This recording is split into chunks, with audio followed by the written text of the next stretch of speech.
பெண்கள் தலையில அணியக்கூடிய பூவை வாங்கி கட்டுவதற்கும், கட்டின பூவை வாங்கி தலையில் வைப்பதற்கும் ஒரு முக்கியமான விதியும், சூட்சமமும் உண்டு. எக்காரணம் கொண்டும் உதிரி பூவை வாங்கி கவர்ல நீங்க உங்க வீட்ல அமர்ந்து கட்டுற வழக்கத்த வச்சுக்காதீங்க. என்ன நீங்க உதிரி பூ வாங்குனீங்கன்னா ஒரு ரூ. 5 கம்மியா இருக்கும்.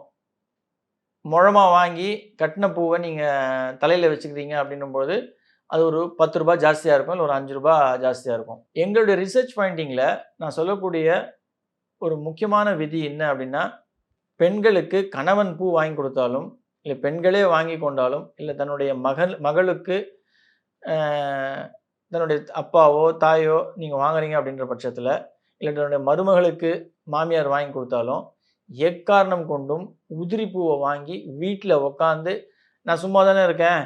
எனக்கு பூ கட்ட தெரியும். நான் சின்ன வயசுலேருந்து கட்டுறேன்." அப்படின்ற ஒரு எண்ணத்தில, ஒரு வழக்கத்தில வீட்ல வாங்கி தயவு செய்து கட்டாதீங்க. கட்டி விக்கின்ற பெண்கள், நீங்க ரொம்ப கூர்ந்து கவனிங்க. அது கோயில் வாசல்லயா இருக்கலாம், இல்ல தெரு முனையிலயா இருக்கலாம், இல்ல 4 ரோடு சந்திக்கிற இடத்துலயா இருக்கலாம்.